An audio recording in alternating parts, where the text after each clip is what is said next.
Estamos já com o direto do plenário de volta, na expectativa já a qualquer segundo do início da segunda parte da sessão plenária da tarde dessa quinta-feira. Sabemos que estamos com o julgamento da ação direta de inconstitucionalidade 5.962. Já foram apresentados alguns votos neste processo que envolve a questão de legislação do Rio de Janeiro sobre cadastros de empresas de telefonia que se manifestem por não querer receber aqueles telefonemas com ofertas de serviços, cadastro do Rio de Janeiro. Vamos continuar acompanhando os votos dos ministros a partir de agora. Continuidade ao julgamento, e eu passo a palavra à Sua Excelência, o ministro Edson Fachin. Muito obrigado, senhor presidente. Cumprimento Vossa Excelência, os eminentes ministros, os eminentes pares, senhor advogado-geral da União, o ilustre advogado, doutor Saul Tourinho Filho. Senhor presidente, nos termos da declaração de voto que irei juntar, acompanhe a solução dada ao caso pelo eminente ministro relator. É como voto. Muito obrigado, ministro Edson Fachin. Ministro Luiz Roberto Barroso. Boa tarde, presidente. Boa tarde, exatos colegas, senhoras ministras, Carmen Lúcia, Rosa Weber, já estou enganchado aqui de novo. Rosa Weber, pesados colegas, senhor Procurador-Geral da República, senhores advogados. Presidente, eu pesarosamente vou aqui abrir divergência na linha do que eu entendo seja o precedente específico que temos nessa matéria, um precedente de 2016, relativamente a uma lei do Estado de São Paulo, em que, vou abrir divergência parcial, separando aqui o que seja telefonia do que seja telemarketing. A questão que envolve a telefonia, eu entendo que, por força do artigo 21 da Constituição, é competência administrativa da União explorar o serviço, e entendo que, pelo artigo 22, é competência privativa da União legislar sobre o tema.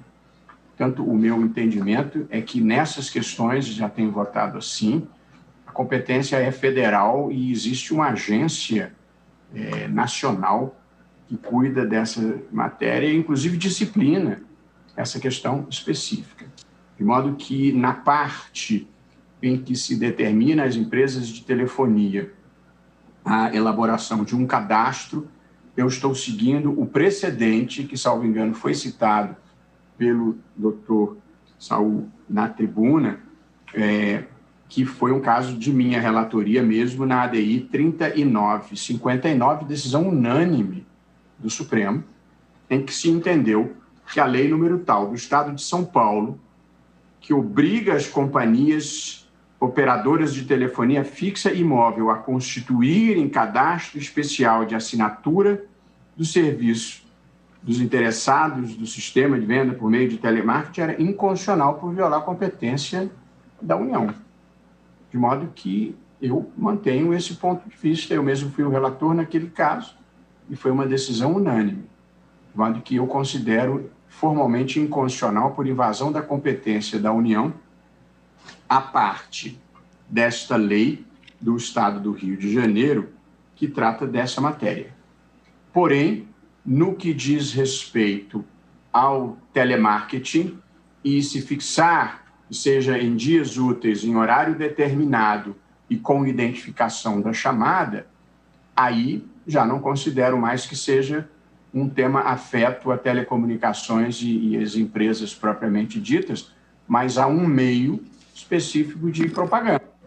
E aí eu considero existir competência concorrente dos estados.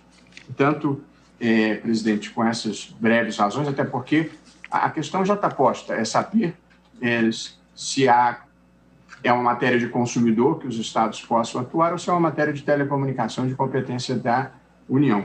Eu permaneço fiel ao que considero ser a posição tradicional do Supremo, respeito às posições em contrário, e estou votando, portanto, para julgar parcialmente procedente o pedido, declarando a inconstitucionalidade da Lei 4.896, com essas alterações promovidas, com exceção dos artigos 1º-A e 1º-B, e afirmando como tese de julgamento a seguinte: é inconstitucional lei estadual que obriga concessionárias de telefonia a constituir e manter cadastro de usuários que se opõem ao recebimento de ligações para oferta de produtos e serviços. De modo que estou divergindo parcialmente, presidente, para julgar procedente em parte a ação. Muito obrigado, ministro João Alberto Barroso. Está anotado. Ministra Rosa Weber. Obrigada, senhor presidente. Renovo a todos os meus cumprimentos. Os faço na pessoa do eminente relator, nosso decano, o ministro Marco Aurélio. A Lei Fluminense impugnada, como visto, basicamente institui obrigação direcionada às operadoras de telefonia fixa e móvel sediadas no estado do Rio de Janeiro. Obrigação essa consistente na criação e manutenção de cadastro especial de assinantes que manifestem oposição ao recebimento via telefônica de ofertas de produtos e serviços, além de restringir a publicidade de tais produtos. A teor do seu artigo 1º, ela objetiva a tutela do direito de privacidade destes usuários, conferindo-lhes proteção contra a prática abusiva adotada por algumas prestadoras de serviço de telefonia de importunar o sossego dos consumidores na intimidade de suas residências, no ambiente de trabalho ou em quaisquer lugares onde se encontre, em horário comercial, no período de descanso, em dias úteis, finais de semana ou feriados. A disciplina que veicula tal diploma legal, na minha leitura e com toda a vênia às compreensões contrárias, em nada dispõe sobre telefonia ou serviços de telecomunicações. Seu conteúdo normativo exaure-se na defesa do consumidor, como eu disse, contra práticas comerciais invasivas e indesejadas. Trata-se de proibição que resulta da própria vedação ao abuso de direito e à proteção da boa-fé objetiva, a impor obrigações recíprocas de respeito aos contratantes no âmbito do direito civil e especialmente nos contratos consumeristas. Não há também, na minha visão, com a devida vênia, qualquer interferência no regime de exploração ou na estrutura da prestação do serviço público, nem no equilíbrio dos contratos administrativos, tampouco nos serviços de telefonia, espécie do gênero telecomunicação, cujo regramento, sem dúvida alguma, compete à União. Daí a minha respeitosa divergência no ponto com o ministro Luiz Roberto Barroso. Eu compreendo que não se trata de serviço de telefonia. Cuida-se, isto sim, de relação jurídica tipicamente consumerista, a atrair a incidência do artigo 24, inciso 5º da Carta Política. Não há falar, pois, com a devida vênia, em usurpação da competência legislativa privativa da União, nem, por consequência, em afronta aos dispositivos invocados. Eu acompanho o eminente relator, a quem cumprimento, julgo improcedente o pedido deduzido e apenas faço a mesma ressalva que já foi exposta pelo ministro Alexandre de Moraes quanto à atuação da Advocacia Geral da União nos processos de controle concentrado de constitucionalidade. É o voto, senhor presidente. Muito obrigado, ministra Rosa Weber, nossa vice-presidente. Concedo a palavra agora a sua excelência, o ministro Dias Toffoli. Senhor presidente, senhoras ministras, senhores ministros, senhor procurador-geral da República, senhoras e senhores advogados, todos que nos acompanham, Pedindo vênias às divergências, eu acompanho o relator, senhor presidente. É como voto. Muito obrigado, ministro Dias Toffoli. Ministra Carmen Lúcia. Senhor presidente, senhores ministros, senhora ministra Rosa Weber, senhor ministro relator, a quem cumprimento de uma forma muito especial, senhor procurador-geral da República, doutor Augusto Aras, doutor Saul, que veio à tribuna e contribuiu com as suas achegas. Senhor presidente, esta é uma matéria que eu reputo importante, porque nós temos tido uma série de julgamentos que às vezes podem parecer contraditórios, e podem ser mesmo. Portanto, em boa hora, o ministro Gilmar Mendes pediu destaque deste processo que estava no plenário virtual, para que talvez aqui a gente possa esclarecer alguns pontos. Na verdade, o que parece que está posto em alguns votos com alguma diferença é o que o ministro Barroso acaba de enfatizar, ou seja, o que se considera telefonia, que nenhuma dúvida que está na Constituição como sendo de competência privativa da União para legislar e até a parte administrativa, por ser ela o poder concedente, nesta condição, fixar o que é exatamente o contrato administrativo naquilo que é considerado cláusulas essenciais nos termos da Constituição e da legislação. E o que não é considerado desta forma, e, portanto, agora também a ministra Rosa Weber enfatiza, o que também já vinha em alguns votos, o ministro Alexandre falou em núcleo essencial do contrato, caracterizador, portanto, daquela competência, mas isso acaba ficando diferenciado num caso como no outro.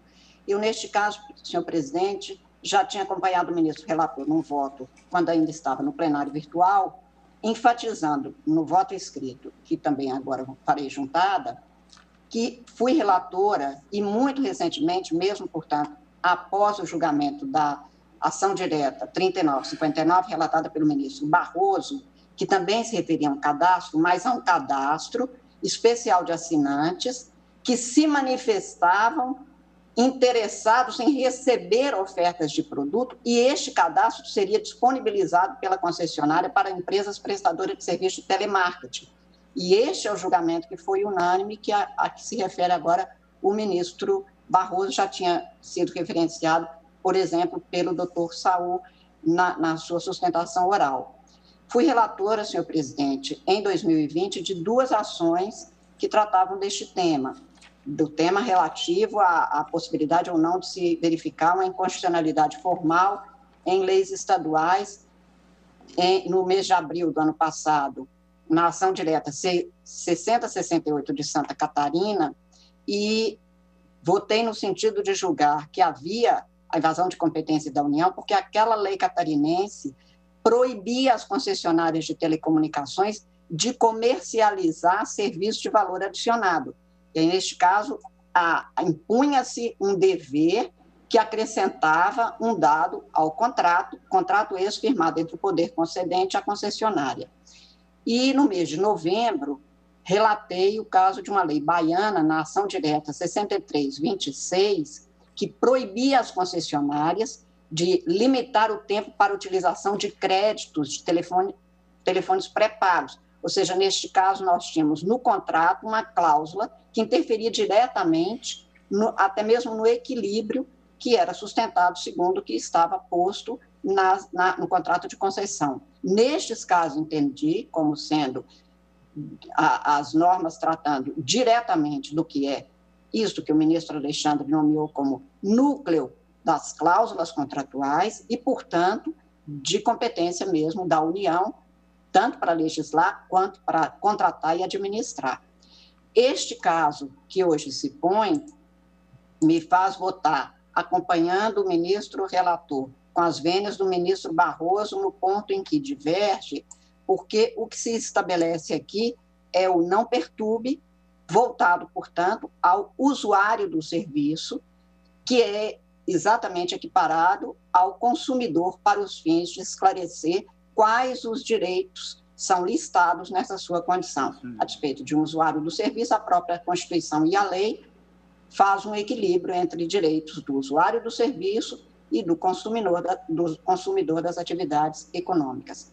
Esse discrimen é que eu, então, considerei importante o destaque do ministro Gilmar, para que a gente tentasse, pelo menos, objetivar nos votos, porque que, em alguns casos, nós votamos, como o ministro Barroso lembrou agora, por unanimidade, no caso da ação direta 3959, que era de uma lei paulista que tratava também de um cadastro.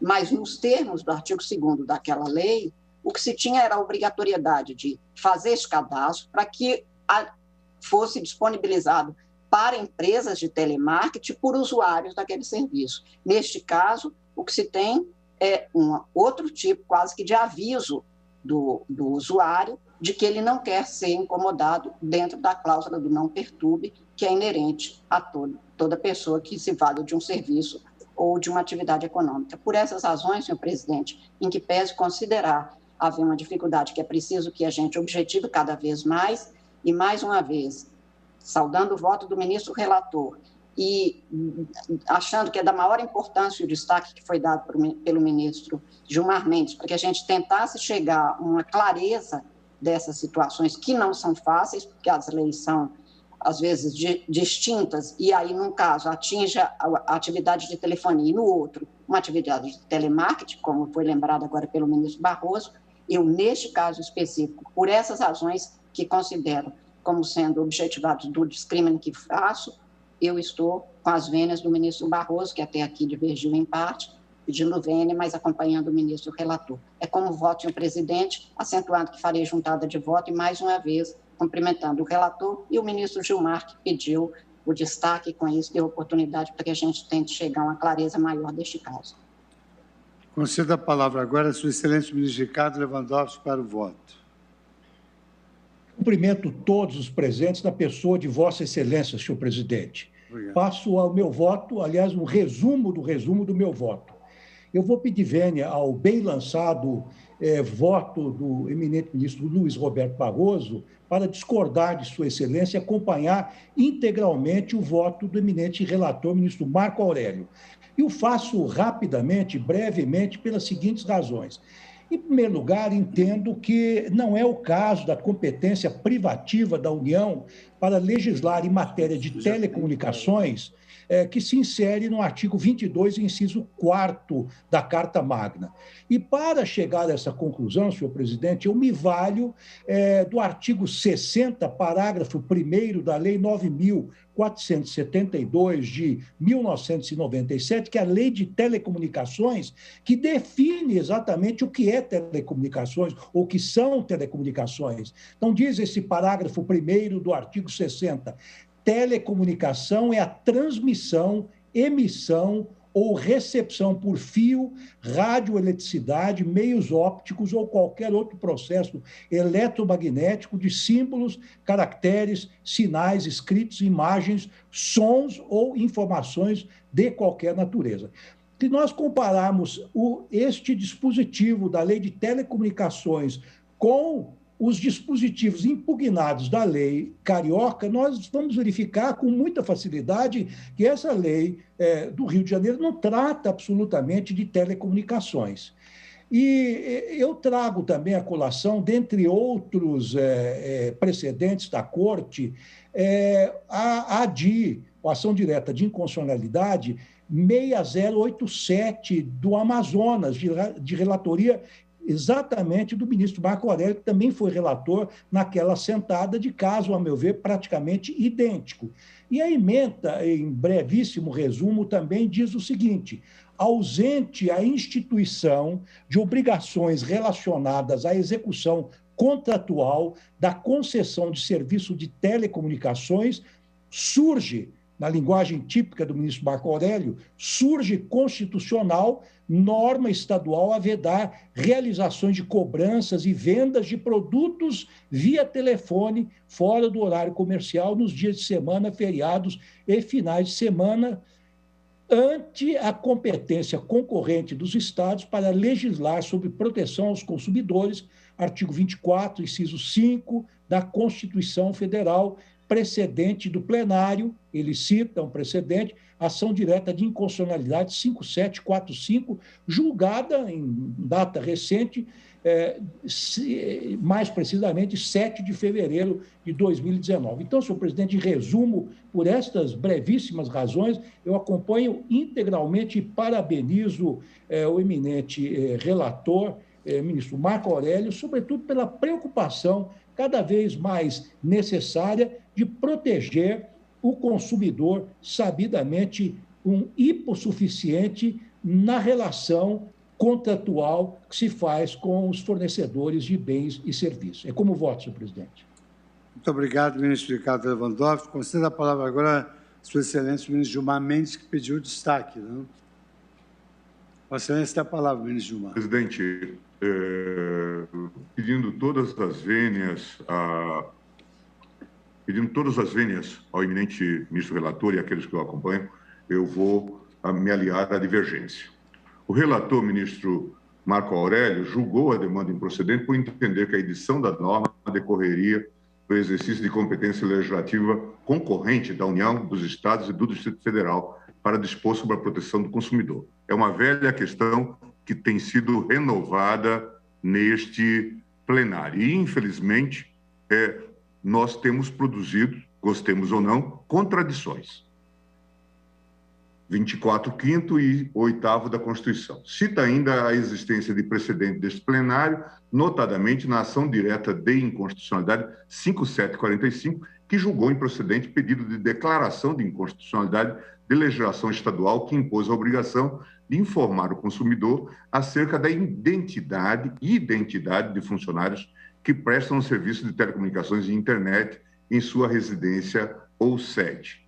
Eu transcrevo a ementa do referido julgado, que na parte central diz: legislação que impõe a obrigação de informar o consumidor acerca da identidade de funcionários que prestarão serviços de telecomunicações e internet em sua residência ou sede, constitui norma reguladora de obrigações e responsabilidades referentes à relação de consumo, inserindo-se na competência concorrente do artigo 24, 5º e 8º da Constituição Federal. O relator era o ministro Alexandre de Moraes, redator para o acordo o ministro Edson Fachin. Relembro que no julgamento da mencionada ação, ocorrido em ambiente eletrônico, fiquei vencido na honrosa companhia dos ministros Alexandre e Dias Toffoli.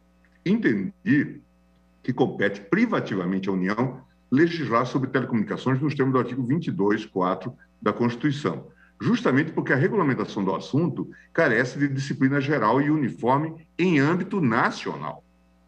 Por mais nobre que sejam as intenções de um diploma legislativo estadual que imponha novas obrigações com o intuito de proteger a privacidade dos usuários do serviço de telecomunicações, os ônus impostos por essa legislação local podem comprometer a execução contratual da concessão de serviço de telecomunicações, seja por impactar no equilíbrio econômico-financeiro do contrato, seja por criar distorções contra a prestação do serviço de interesse público em âmbito nacional. A exploração do serviço de telecomunicações, nos termos do artigo 21, 11 da Constituição, deve se operacionalizar diretamente pela União ou mediante autorização, concessão ou permissão sua. Não me parece razoável, e veja que este tem sido um campo em que o legislador estadual tem se revelado muito ativo, com possibilidade de trazer prejuízos para o próprio serviço. Recentemente, o ministro Barroso comentava que se há algo bem sucedido no Brasil foi a política pública de telecomunicação, exatamente que permitiu essa brutal expansão que hoje nós temos. Mas a possibilidade de que haja uma sobreoneração do modelo certamente pode levar à revisão via legislação supostamente de consumo. Isso nós temos que acertar. A exploração, portanto, deve se fazer pela União. Até, certamente, há ideias extremamente felizes nessas propostas dos legisladores estaduais, que talvez devessem ser até reguladas pela Anatel. Mas perde-se uniformidade e gera-se, certamente, custos com essas iniciativas. A legislação ora impugnada institui um cadastro especial de assinantes que manifeste oposição ao recebimento via telefônica de ofertas de comercialização de produtos ou serviços. Além disso, devem as concessionárias informar as empresas que utilizam o serviço de telefonia de bens ou serviços a respeito dos cadastros dos usuários que tenham requerido privacidade, para que elas se abstenham de fazer ofertas de comercialização para os usuários nele constantes.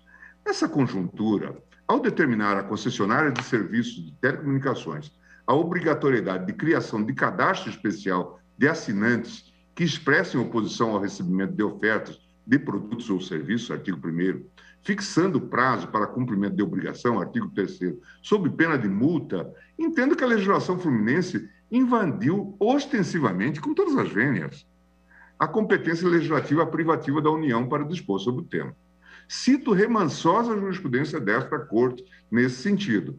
Ação direta de inconstitucionalidade, Lei 18.721 de 2010, do Estado de Minas Gerais, que dispõe sobre o fornecimento de informações por concessionário de telefonia fixa e móvel para fins de segurança pública, competência privativa da União para legislar sobre telecomunicações. Relator ministro Gilmar Mendes, ADIM 4401. Ação direta de inconstitucionalidade, lei estadual que cria obrigações para empresas prestadoras de serviços de telecomunicações, inconstitucionalidade. A Lei 12.239 do Estado de São Paulo obriga as companhias operadoras de telefonia fixa e móvel a constituírem cadastro especial de assinantes do serviço interessados no sistema de venda por meio de telemarketing. Compete à União legislar privativamente sobre o serviço de telecomunicações. A DIN 3959, relator o ministro Barroso, já referida. Ação direta de inconstitucionalidade, leis 3915, de 2002, e 4561, de 2005, do Estado do Rio de Janeiro, que obrigam as concessionárias de serviços públicos a instalarem medidores de consumo, configurada contrariedade aos artigos 21, 11 e 12, a linha B, e 22, inciso 4, da Constituição. Relatora, ministra Carmen Lúcia. Legitimidade, processo objetivo, a ACEL, Associação Nacional das Operadoras de Celulares, possui legitimidade. Descabe ao Estado editar lei voltada a obrigar as empresas concessionárias de telefonia móvel a instalar equipamentos para interrupção de sinal de comunicação celular nos estabelecimentos prisionais da unidade federativa. A DIN 5356, relator ministro Edson Fachin, redator para o acordo ministro Marco Aurélio.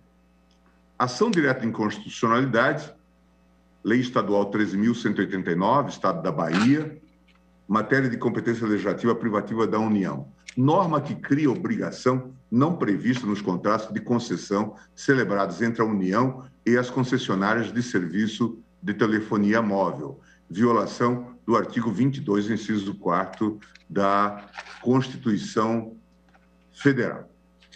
Essa DIN 5253, na verdade, a outra eu tinha citado, esta é da relatoria do ministro Dias Toffoli.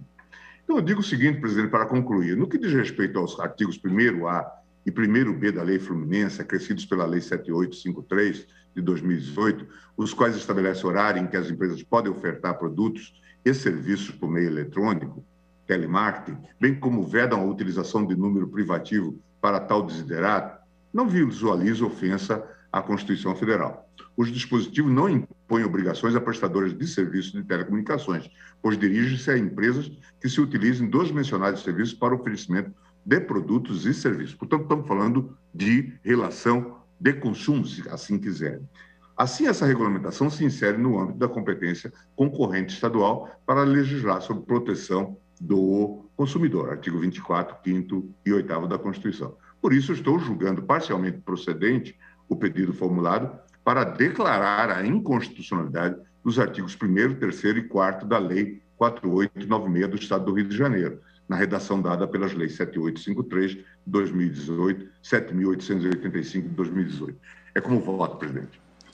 Muito obrigado, ministro Gilmar Mendes. Na conclusão, então, Vossa Excelência julga procedente. Procedente? Eu julgo parcialmente procedente. Parcialmente procedente. Acho que acompanha o ministro Barroso. Não sei se Sua Excelência fez. Exatamente. Procedente em parte, presidente, porque declaramos a inconstitucionalidade do primeiro A e B. Isso. Nós preservamos o primeiro A e B e declaramos a inconstitucionalidade.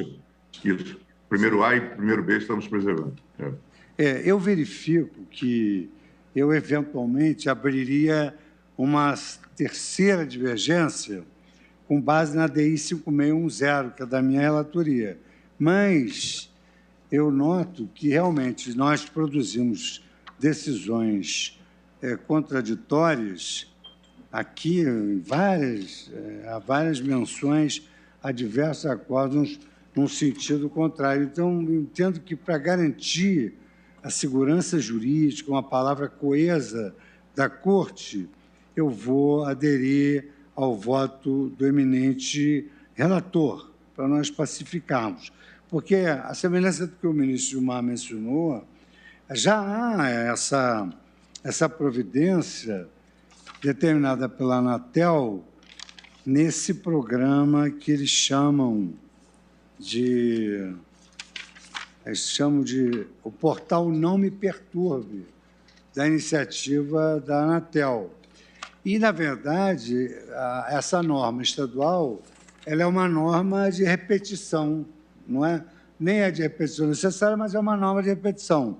Na essência, eu tenderia a exatamente enxergar aí a imposição de uma obrigação na área da telefonia que seria adstrita à União. Entretanto, pelo critério da preponderância, eu verifico que realmente essa lei ela visa proteger o consumidor. E é claro que nós não estamos nos valendo da experiência própria, mas ontem, por exemplo, durante o julgamento, eu recebi 11 ligações de um telemarketing de uma entidade bancária. E eu também, a semelhança do ministro Marco Aurélio, não estava na lista de devedores. Era uma propaganda. Então, talvez o ideal seja esse, nós consagremos aqui essa improcedência para que os outros estados, a semelhança do Rio de Janeiro, possam promover a adoção dessa medida que é protetiva preponderantemente do consumidor. Então, com essas considerações, já sendo o último a votar depois do tema extremamente debatido, eu proclamo o resultado que a Corte, por maioria, julgou improcedente a ação direta de constitucionalidade 5962, nos termos do voto do relator, vencidos os ministros Nunes Marques, Roberto Barroso e Gilmar Mendes, que julgavam-na parcialmente procedente.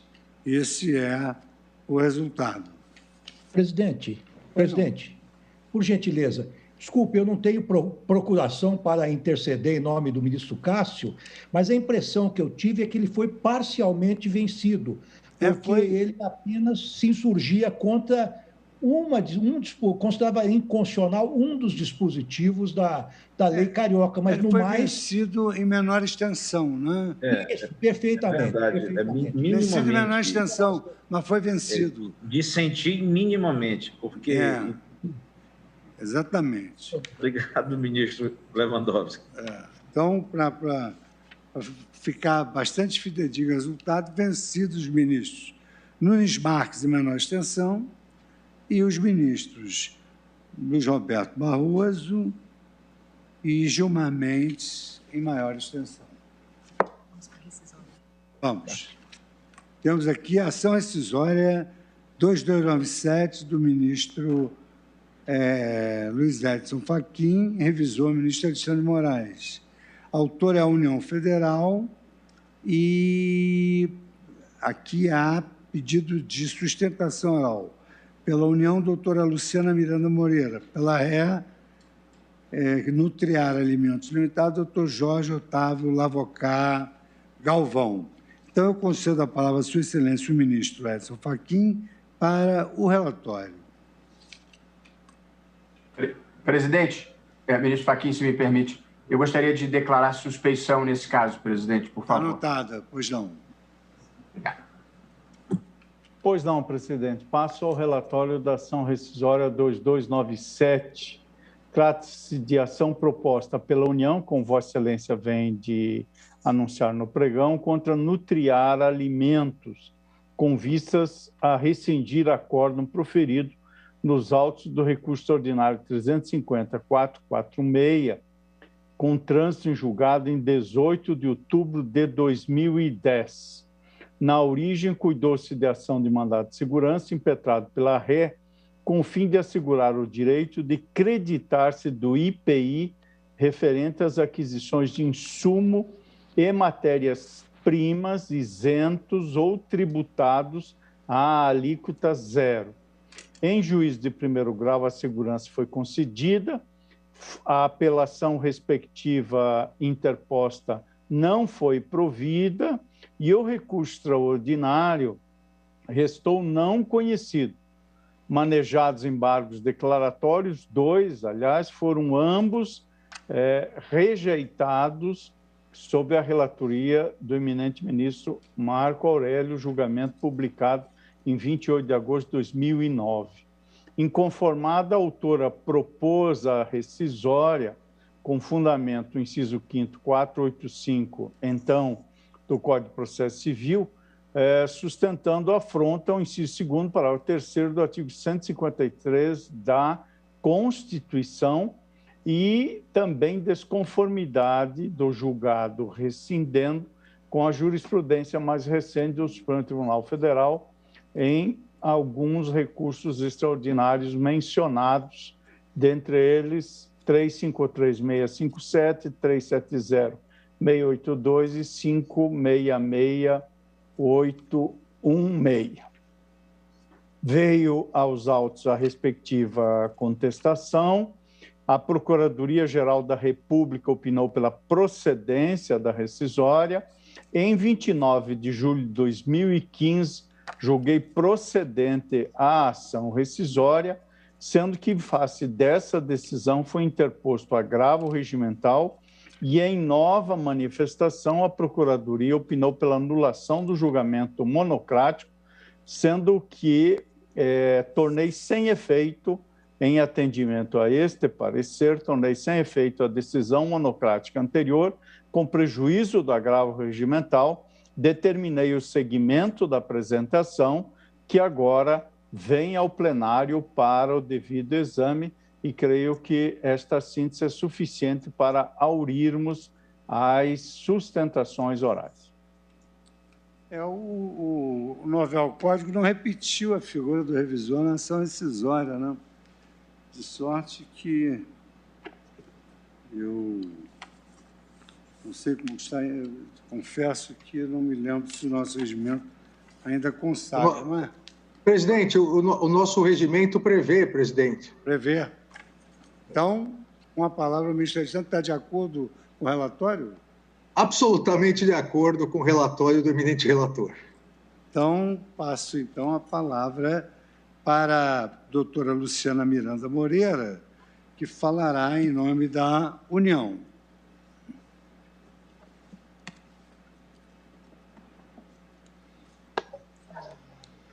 Excelentíssimo senhor ministro-presidente do Supremo Tribunal Federal, excelentíssimo senhor ministro relator, excelentíssimo senhor ministro revisor, excelentíssimas senhoras ministras, excelentíssimos senhores ministros, excelentíssimo senhor procurador-geral da República, eminente advogado, representante da parte contribuinte, senhoras servidoras, senhores servidores, senhoras e senhores, boa tarde. 18 de dezembro de 2002. Nessa oportunidade, excelências, pela primeira vez, pela última vez, pela única vez, o plenário do Supremo Tribunal Federal reconheceu o direito a crédito de IPI pela aquisição de insumos não tributados ou tributados à alíquota zero. É exatamente esse o julgado ora rescindendo. É importante lembrar, excelências, que esse julgado rescindendo está inserido no contexto de uma virada jurisprudencial absolutamente sem paradigmas, pelo menos do ponto de vista da rapidez com que o tema foi retomado pelo Supremo Tribunal Federal.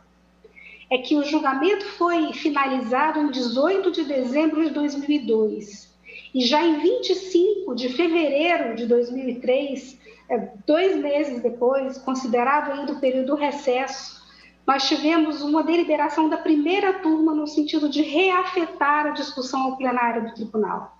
Não foi uma decisão singular do relator, embora tivéssemos na relatoria o incansável ministro Gilmar Galvão, que não se conformava com o entendimento de dezembro de 2003, mas foi um entendimento do colegiado. O colegiado deliberou por levar a questão novamente ao plenário e o início do julgamento começou em 10 de abril de 2003. O interessante nesse caso, excelências, é que toda essa mutação, toda essa movimentação se deu antes mesmo da publicação do acórdão rescindendo, desse primeiro acórdão de dezembro de 2002. Então, quando esse acórdão sobrevém, quando essa decisão nasce no mundo jurídico com a publicação do acórdão, nós já temos uma decisão pendente do plenário do Supremo Tribunal Federal. Já se havia iniciado o julgamento do recurso extraordinário 370.682, que juntamente com o recurso extraordinário 353.657, veio a ser um dos leading cases do tema, quando afinal a questão foi deslindada. Importante trazer esse histórico, excelências, porque não apenas para demonstrar a especificidade desse julgamento, mas também para mostrar, para deixar clara a ausência de aderência desse processo que estamos julgando, dessa ação rescisória e o tema 136 de repercussão geral, recurso extraordinário 590.809 da relatoria do ministro Marco Aurélio. No tema 136, em palavras muito simples, o tribunal entendeu que não se pode reputar como contrária à lei uma deliberação que, na época da sua formalização, encontrasse respaldo na orientação do Supremo Tribunal Federal, ainda que essa orientação tenha sido modificada posteriormente. Curiosamente, o tema de fundo era o mesmo que está aqui em discussão, era essa alteração da alíquota zero, mas os pressupostos do tema 136 não informam este caso concreto, e é o que eu tentarei demonstrar a Vossa Excelência. Inicio, Excelências, fazendo um parêntese para falar de uma enorme perplexidade que nós temos vivenciado em relação ao tema 136. Nós temos um erro de interpretação em vários tribunais que vem entendendo que o Supremo Tribunal Federal autorizou a aplicação da súmula 343 em matéria constitucional de forma irrestrita, a partir do entendimento do tema 136. E, de fato, não é isso que está ali consagrado. A leitura do acórdão deixa entrever que, para que seja possível o afastamento do óbice da súmula 343, ou seja, a incidência da súmula 343, é preciso que houvesse uma questão controvertida e é preciso que houvesse também um correspondente, uma decisão paradigma do STF, uma decisão do Supremo Tribunal Federal que estivesse alinhada com essa decisão rescindenda. Somente nessa situação seria oponível à súmula 343. Então, Excelências, não houve uma autorização do Supremo Tribunal Federal para se aceitar de forma ampla e restrita a súmula 343 em matéria constitucional. Até porque é importante lembrar as razões que informaram a vedação à súmula 343 em matéria constitucional eram muito substanciosas. O que dizia o tribunal no recurso extraordinário 328.812 da Lavra do ministro Gilmar Mendes? O que se buscava era a máxima efetividade da norma constitucional. O que se buscava era o fortalecimento das decisões do Supremo Tribunal Federal. Então, o tema 136 não estava revendo a súmula 343 em matéria constitucional. Estava, na verdade, fazendo uma compatibilização da vedação da súmula 343 em matéria constitucional, na hipótese em que o próprio Supremo tenha alterado seu entendimento, que é justamente o caso concreto. Em jogo tanto no tema 136 como naquelas decisões que informaram a proibição da súmula 343 em matéria constitucional, em jogo há uma questão muito próxima uma da outra, são questões muito similares. Em jogo no tema 136, nós tínhamos a autoridade do tribunal, nós tínhamos a respeitabilidade das manifestações do tribunal. Nas palavras do ministro relator, ministro Marco Aurélio, Sua Excelência dizia o seguinte: estamos afirmando, presidente, que pela respeitabilidade das decisões do Supremo, pronunciamentos judiciais em harmonia com essas decisões não são rescindíveis. Então, a preocupação aqui era com aquele julgador que exarou sua decisão a partir de um paradigma do Supremo Tribunal Federal. Era preciso garantir que não houvesse a rescisão desse julgado. Vejam, excelências, que é muito parecido o raciocínio com aquele que se fez no recurso extraordinário, nos embargos de declaração, que entenderam que a súmula 343 não se aplica em matéria constitucional, para que o julgador de origem não pudesse se esquivar à apreciação do tema nos limites ou na maneira com que o Supremo Tribunal Federal tivesse deslindado esse tema. Então, nesses dois julgamentos, há uma preocupação com essa função orientadora das decisões do Supremo Tribunal Federal. E foi essa a razão pela qual, nessa oportunidade, no tema 136, houve uma flexibilização daquela proibição da súmula 343 em matéria constitucional. Mas foi uma flexibilização pontual, específica e restrita para essa hipótese. Para a hipótese em que, havendo uma questão controvertida, essa decisão rescindendo estivesse alinhada com o paradigma do Supremo Tribunal Federal. Neste caso dos autos, excelências, nós não temos nada disso. Por isso que eu digo que não há aderência com o tema 136. Não havia uma questão controvertida, porque não havia dissenso. Havia uma questão pendente. Quando esse acórdão veio a lume em junho de 2003, a questão já estava pendente. Então, não era uma questão controvertida, uma questão pendente de solução. Esse acórdão já nasceu com uma execução suspensa. Ele já estava, de uma certa maneira, sub judice, efetivamente, porque ele pendia de uma confirmação daquela orientação. Não havia paradigma do STF, e isso foi confirmado pela decisão dos efeitos prospectivos. Eu recordo que, naquela ocasião, o tribunal negou os efeitos prospectivos exatamente porque não havia paradigma, porque essa decisão que agora se pretende rescindir tinha sido uma decisão isolada. Então, o Supremo disse, não vou conferir efeitos prospectivos à mudança de orientação, porque aquela orientação anterior não chegou sequer a vicejar. Vejam, excelências, o próprio Supremo Tribunal reconheceu que essa decisão que se pretende agora rescindir foi uma decisão isolada, foi uma decisão extravagante. E é esse o fundamento do pedido de rescisão. Lembrando também que no tema 136, o trânsito em julgado havia se dado antes da alteração da jurisprudência pelo Supremo Tribunal Federal. Neste caso concreto, excelências, a União nunca desistiu.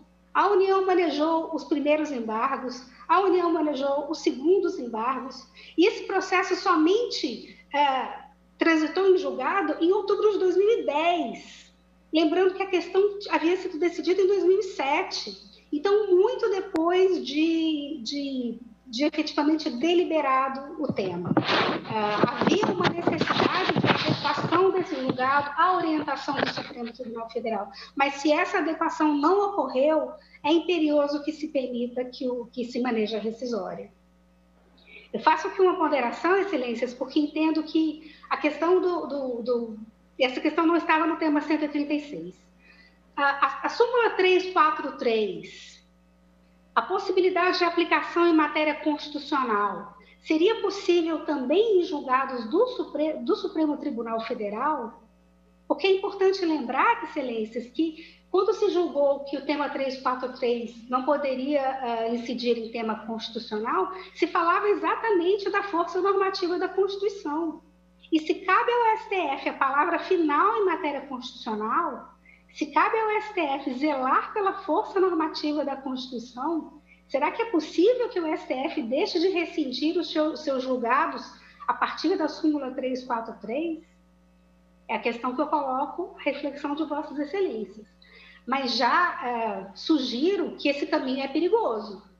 Esse caminho é perigoso porque pode parecer que o Supremo está dando uma autorização para que o Supremo não observe as decisões do Supremo. Isso pode ser muito perigoso, Excelência. Isso pode ser muito perigoso, inclusive do ponto de vista orientador que se pretendia ao longo de toda essa discussão. O fato é que o Supremo parou de julgar essas decisões, esse tema, em abril. Quando o ministro Gilmar Mendes pediu vista, Sua Excelência disse: eu sugiro aos colegas que paremos de julgar esse tema. Infelizmente, isso não consta no acordo, mas quem estava presente pode se lembrar. Então, o Supremo parou de julgar esse tema. As decisões monocráticas que foram proferidas entre dezembro e abril foram, posteriormente, todas adequadas ao novo entendimento. Os agravos regimentais foram providos, os embargos declaratórios foram recebidos com efeitos modificativos, as decisões foram adequadas ao novo entendimento, menos essas decisões que inauguraram o entendimento que foi sobreposto. Então, Excelências, eu gostaria de deixar claro o que a União quer aqui não é uma uniformização de jurisprudência. A União não quer se utilizar da ação rescisória como meio de uniformização de jurisprudência, até porque esse tema já está com repercussão geral decidida. Tema 844, já tem súmula vinculante 58, mas a questão aqui é que nós temos um contribuinte que tem uma decisão, um título judicial que ninguém tem. Ele tem um direito que ninguém mais tem. Isso é uma situação anti-isonômica. Isso é uma situação que contraria a segurança jurídica. Isso é uma situação que contraria a livre concorrência, Excelências. Todas essas fundamentações informam a desconstituição desse julgado. Nós sabemos da importância da coisa julgada, mas neste caso, essa coisa julgada nasceu inconstitucional, Excelências. Quando essa coisa julgada se perfez, o tribunal já havia consolidado a orientação em outro sentido. Essa coisa julgada não deveria ter acontecido e merece ser desconstituída, Excelências. Com essas considerações e registrando novamente que não há adequação aqui ao tema 133, não havia paradigma do STF, o único precedente que vieram da Zona Franca de Manaus, que essa Suprema Corte já disse inúmeras vezes que é outra questão, que não é a mesma questão, isso também foi afastado na discussão dos efeitos prospectivos. Aqui nós temos um julgado do Supremo Tribunal Federal que é incumbido de zelar pela força normativa da Constituição, que é incumbido de garantir a máxima efetividade das normas constitucionais. E, por fim, nós temos uma decisão que transitou em julgado após a consolidação da jurisprudência. Com essas considerações, Excelências, e agradecendo a atenção, a Fazenda Nacional reitera o seu pedido de procedência da presente ação rescisória. Muito obrigada. Muito obrigado, doutora Luciana Miranda Moreira.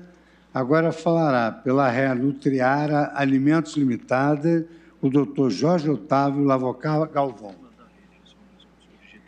Excelentíssimo senhor ministro-presidente Luiz Fux, excelentíssimas senhoras ministras Carmen Lúcia e Rosa Weber, excelentíssimo senhor ministro relator Edson Fachin, excelentíssimo senhor ministro revisor Alexandre de Moraes, excelentíssimos senhores ministros, excelentíssimo senhor procurador-geral da República, doutor Augusto Aras, ilustre procuradora da Fazenda Nacional, a sempre aguerrida doutora Luciana Moreira. Rui Barbosa já dizia: toda a civilização, pois, se encerra na liberdade, toda a liberdade na segurança dos direitos individuais. Liberdade e segurança jurídica são termos equivalentes e substituíveis um pelo outro. Esse caso, Excelência, é um caso paradigmático sobre segurança jurídica. Busca-se, na expressa dicção da inicial, a desconstituição de um acórdão deste Supremo Tribunal Federal, sob o único fundamento de mudança posterior de orientação jurisprudencial. está na inicial. Não se trata, ao contrário do que a Fazenda Nacional tenta fazer crer, de um hard case, mas muito pelo contrário, um caso cujo desfecho pode ser extraído com certa facilidade da construção jurisprudencial dessa Corte sobre o cabimento da ação rescisória e sobre a matéria de fundo, creditamento de IPI. Farei a minha apresentação tentando responder duas perguntas. Primeiro, se a súmula 343, tanto falada na sustentação da Fazenda Nacional, tem aplicação ao caso. E segundo, se é cabível a ação rescisória como incidente de uniformização de jurisprudência. Os fatos já foram colocados de maneira bem posta pela Procuradoria da Fazenda, ou seja, um mandado de segurança impetrado em 99, com concessão de liminar, apelação, não foi dado provimento à apelação da Fazenda Nacional, e o Supremo Tribunal Federal veio a chancelar a orientação das cortes originárias. O processo ele é julgado em 2002, a mudança de orientação do Supremo é em 2007, e este processo, inclusive, depois da mudança de orientação, é levado à apreciação do plenário da Corte, que confirma o entendimento, transitando em julgado em 2010. A ação rescisória hoje, julgada hoje, foi proposta em 2011. Antes de entrar na primeira pergunta, eu gostaria de destacar só um único ponto com relação à sustentação da Fazenda Nacional, que não condiz com a realidade. Por quê?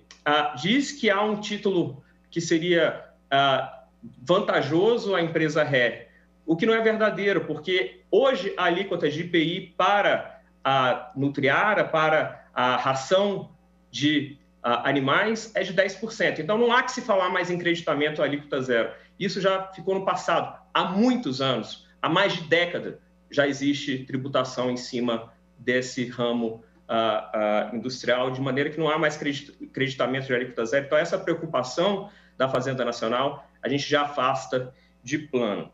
Então, vamos à primeira questão. Aplica-se a súmula 343 ao presente caso? Impende inicialmente registrar que o STF entendia que a súmula 343 não se aplicava aos casos em que há alegação de violação à Constituição Federal. Isso até 2014, quando, no julgamento do tema 136 de repercussão geral, de autoria do ministro Marco Aurélio, cujo tema de fundo é o mesmo dessa ação rescisória, esse Supremo Tribunal Federal mudou o seu entendimento e passou, então, a admitir a aplicação da súmula 343, inclusive para temas constitucionais.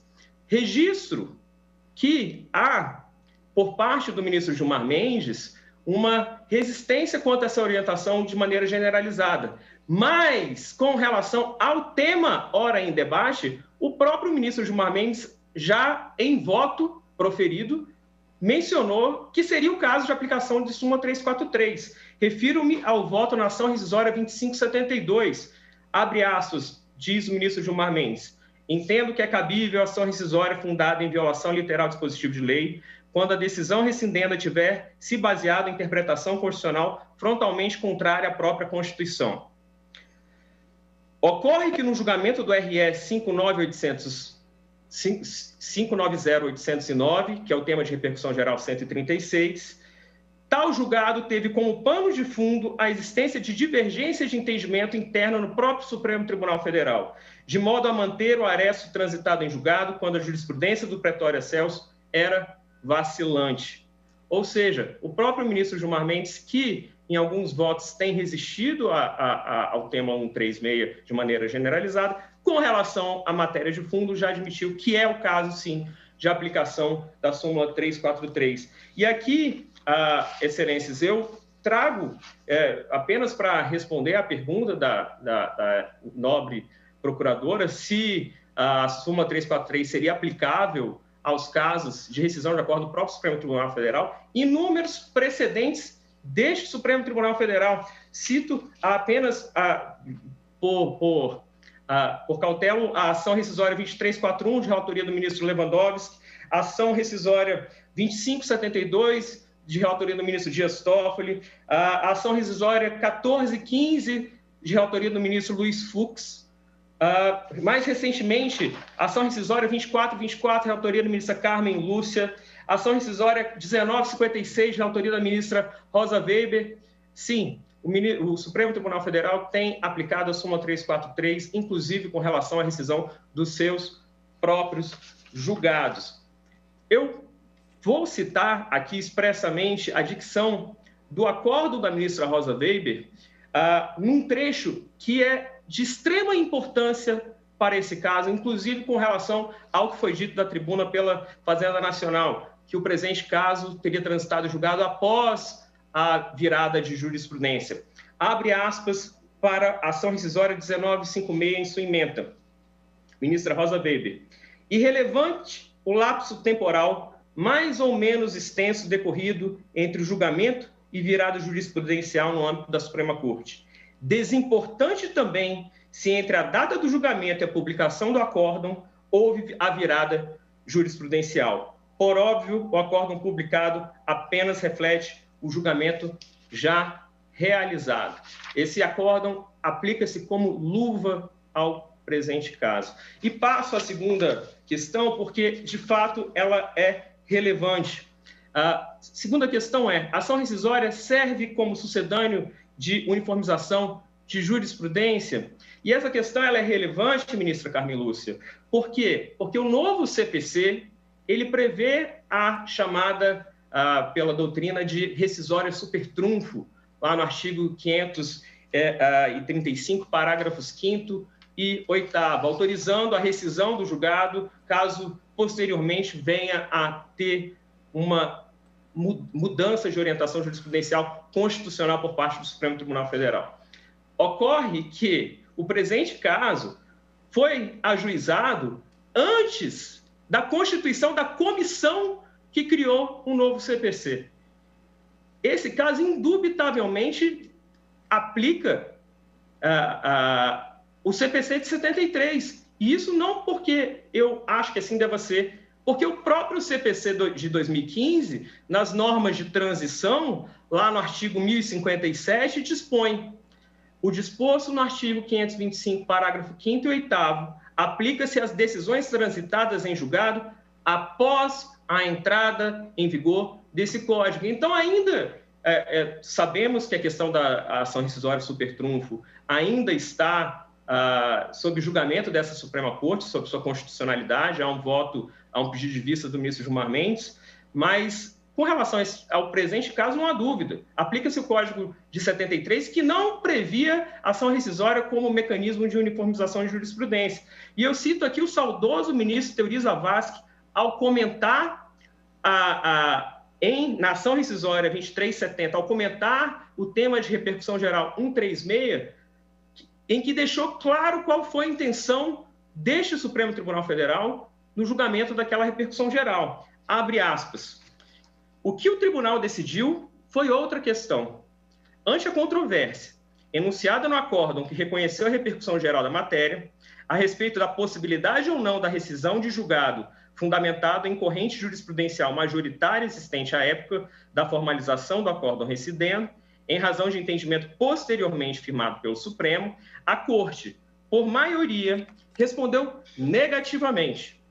Em outras palavras, o que o tribunal afirmou naquela oportunidade foi que a superveniente modificação da jurisprudência do STF não autoriza, sob esse fundamento, o ajuizamento de ação rescisória para desfazer acórdão que aplicara a jurisprudência firme até então vigente do próprio STF. Saliento, por fim, excelências, que o Superior Tribunal de Justiça, em acórdão proferido em 8 de maio de 2019, já interpretando o novo código, que não se aplica ao caso, mas interpretando o novo código, decidiu na ação rescisória 4443 que, abre aspas, não cabe ação rescisória com base em precedente posterior ao trânsito em julgado da decisão recorrida. Ou seja, também com relação ao novo CPC, o Superior Tribunal de Justiça, que tem a função de interpretar a legislação infraconstitucional, tem decidido que não cabe utilizar a rescisória para uniformização de jurisprudência. Encerro, excelências, com um último ponto, que só para rebater de vez aquela argumentação de que a empresa teria um título judicial diferente dos demais. a empresa não possui porque hoje já há tributação de IPI sobre ração animal. E segundo, essa Suprema Corte possui jurisprudência pacífica que em relação a jurídico de trato sucessivo, relação jurídica tributária de trato sucessivo, sequer seria necessário rescisória para modificar o entendimento. E isso está posto hoje nos temas de repercussão geral 881 e 885. O primeiro de relatoria do ministro Roberto Barroso e o segundo de relatoria do ministro Edson Fachin. Ou seja, no caso específico, não há mais benefício fiscal. A empresa não recebe mais benefício fiscal porque já há tributação em 10% da alíquota do IPI. Segundo, ainda que assim não fosse, outros mecanismos a Fazenda já possuiria, que no caso não faz sentido porque não tem benefício nenhum, para desfazer administrativamente essa cobrança, esse benefício fiscal. Ou seja, não há que se falar aqui em procedência da ação rescisória nesse sentido.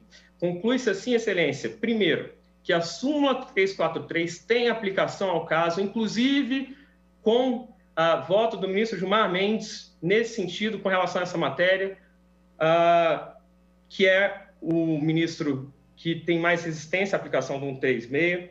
2, a rescisória, pelo menos no CPC de 73, não serve como instrumento de uniformização de jurisprudência. E 3, as preocupações trazidas pela Fazenda Nacional não fazem sentido, já que não há mais benefício hoje para a empresa. Estamos falando, na verdade, Excelências, em desconstituição de algo ocorrido há mais de 20 anos. Pretende-se cobrar o creditamento do final da década de 90.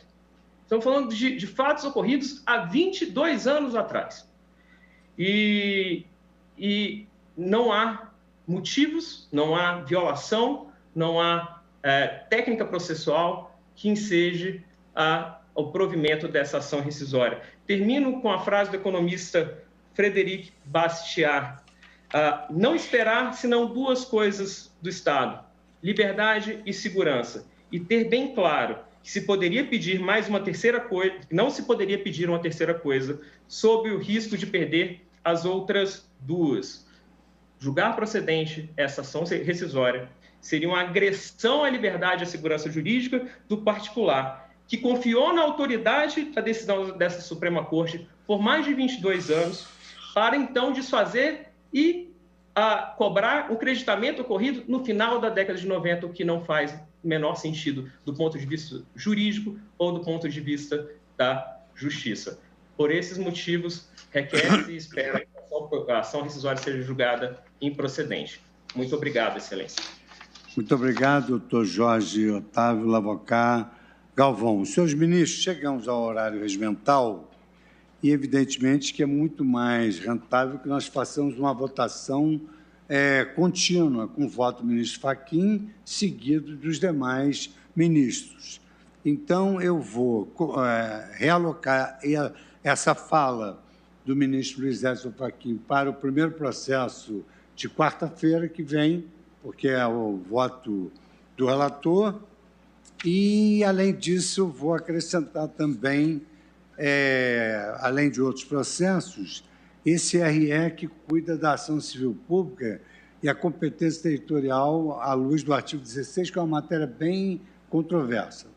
Então, com essas considerações e agradecendo a presença dos eminentes colegas, eu desejo uma boa noite, um bom fim de semana vindouro. Domingo podemos comemorar de novo os 130 anos do Supremo Tribunal Federal, e agradecendo a presença dos funcionários, servidores aqui presentes, e louvando a presença do nosso decano, que a internet o fez presente hoje aqui para a nossa alegria, eu declaro encerrada essa sessão.